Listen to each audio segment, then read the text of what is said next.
నాకు ఇంటికి వెళ్ళాక తనతో ఎప్పుడు మాట్లాడదామా, ఎప్పుడు ఏడిపిద్దామా అని ఒకటే ఆలోచనలు. వెంటనే ఆకాష్కి ఫోన్ చేశా. హలో.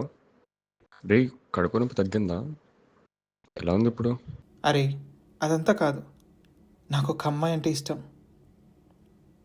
రేయ్, ఉన్నావా? రే, కంగ్రాట్స్ రా. ఎలా ఉంటుంది అసలు అమ్మాయి?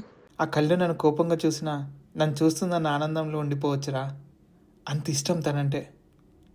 అబ్బో, చాలా సీరియస్ మ్యాటర్ అనుకుంటా. నాకు హెల్ప్ చేయరా? చేస్తాలే కానీ నీతో ఎలా ఉంటుందా? ఏమోరా, నేను ఎప్పుడు తనని ఏడిపిస్తూ ఉంటాను. నాకు తనని ఏడిపించడం ఇష్టం. హైట్ బాగానే ఉంటుంది, పెద్ద కళ్ళు, కొంచెం ట్రెడిషనల్. సరే, తన పేరేంటి? ఏమోరా, తెలీదు. అలా ఎలా రా, పేరు కూడా తెలియకుండా? కొన్ని బ్రాంచ్ ఏంటి?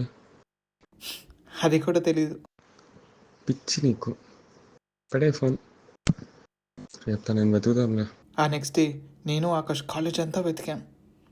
ఫైనల్గా క్యాంటీన్ దగ్గర తనని చూశాను. రేయ్, అదిగోరా తనే, ఎక్కడ? అదిగో తనే. ఏంటి వీడు ఎక్కడ చూపిస్తాడు? ఇంత జనం ఏంట్రా బాబు.